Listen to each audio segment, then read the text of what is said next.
Chapter 12: A Simple and Rough Explanation. Fei Jie said coldly with a dark face, "Naturally, I'm not qualified to question the gong method that Lord Five Bamboo passed on to Fan Xian. It's just that I'm curious as to why you didn't teach him yourself. You should know that he is only 5 years old after all, and even if he is indeed gifted, but for something so treacherous, you, as his mother's servant, should be watching from the sidelines." This was a reasonable statement, and since this nameless true chi recipe was left by Five Bamboos next to Fan Xian's swaddling clothes, it was naturally his obligation to ensure that Fan Xian would not have any problems practicing it. Fan Xian glanced at Five Bamboo with difficulty, but then stared at the black cloth on his face that had been covering his eyes. Five Bamboo slowly spoke, "This is not what I left for young master, this is what Miss left for young master." Mechanical. Fei Jie was originally unwilling to offend this blind man, but at this time, his ruthlessness came up. "Your cultivation is so high that if you casually point out one or two things, Fan Xian would not have practiced so viciously." Five Bamboo paused and suddenly said, "I haven't practiced any true chi." After saying this, he turned around and left in style, leaving behind the dumbfounded master and disciple in the room. What did he just say? He said that he hadn't practiced any true chi, and that the two words whatsoever were said with extraordinarily vicissitudes. Fei Jie looked at Fan Xian's pretense of sophistication, and then he had a bellyful of fire. How could he not understand from which countryside despicable place this 5-year-old child had learned such salty witticisms? It's really hard to imagine that a person with no internal martial arts can actually fight the flowing cloud disperser amongst the 4 great masters to a draw. Although at that time, Yi Luyun was still using a sword and hadn't practiced as a loose hand. "Teacher," Fan Xian asked respectfully, "is it possible for a person to be as powerful as Uncle Wu Zhu without internal true chi?" Fei Jie frowned in thought and said, "That is, unless his every movement is so precise as to be terrifyingly accurate, so that he can use the brazier in his hand to thrust into the other person's vitals before they have time to react." Fan Xian naturally remembered the night he had just descended into this world, when that blind teenager had his back turned and was holding a brazier that kept dripping blood in his hand.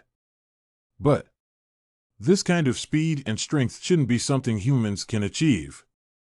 Fei Jie shook his head, suddenly coughed twice more, hurriedly sat down on the edge of the desk, and looked at Fan Xian gruffly. "Little fellow, it's best for you to stop practicing this kung fu if you can. With what your teacher has taught you, I can guarantee that in the future, only others will be afraid of you." "I'll think about it, teacher," Fan Xian replied maturely. Fei Jie thought for a moment, went to the side of the bed and took down a small medicine capsule, handing it inside Fan Xian's small hand. "Take this, it's very expensive. If you get sidetracked from practicing kung fu in the future, remember to take one of these, and send it with a lot of water." Fan Xian held the medicine capsule in his hand, knowing that this medicine must be very valuable, and nodded, "Thank you, teacher, for the medicine." Fei Jie smiled as he looked at the child in front of him, who was like a small adult, and suddenly spoke, "Isn't it strange? It's obvious that I was forced by your father to find a way to come to Tanyu to teach you, so why am I still treating you so well now?" Fan Xian didn't open his mouth to speak, only looking at him with a grateful expression. Fei Jie laughed and shook his head, touching Fan Xian's head. "Perhaps age really is too much, and to be able to take on a student as smart as you is indeed something to be happy about. For now, don't think about the Earl's palace in Kyoto." Fei Jie said with a straight face, "Although you are still young, I hope you remember what I say below." Seeing his teacher speak cautiously, Fan Xian hurriedly stood upright to listen.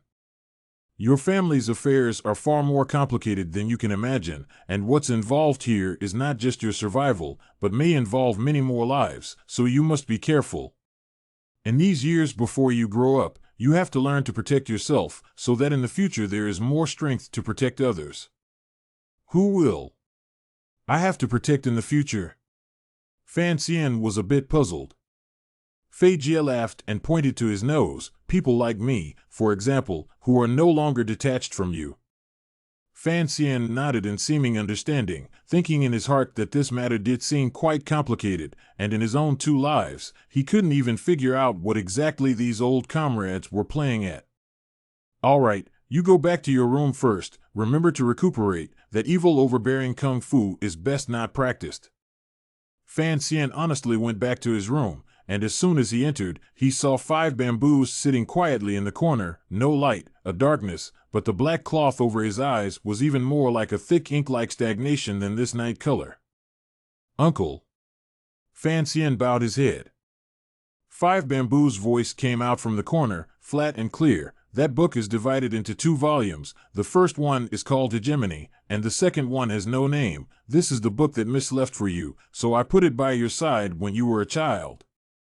I have not practiced these feats on Earth, so I can't teach you, but I think that since it is called the Hegemony volume, it is normal for the chi to be a bit more domineering.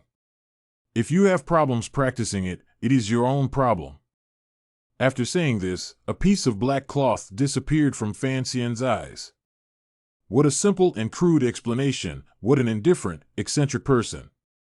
Fan Xian sighed and climbed onto the bed, taking out the nameless book from the hidden compartment and calculating in his mind. In fact, during the process of practicing his kung fu, he also found out that after the dantian was filled with dang qi, it didn't follow the meridians according to his mind, but instead, a part of it went against the passage of the Void Mansion and directly poured into the Shueshan Guan, which was located atop the kidney gate at the back waist.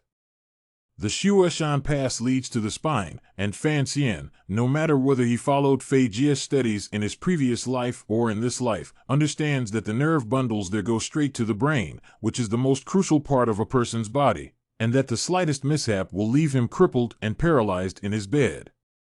But Fan Xian's daily nap meditation, the body cultivation, and obtained the domineering true qi after the back waist of the snow mountain at a crossing, but will become smooth and quiet a lot. That kind of dryness and frenzy will also go, but instead of all the body shu tai, as in the summer to eat ice cream.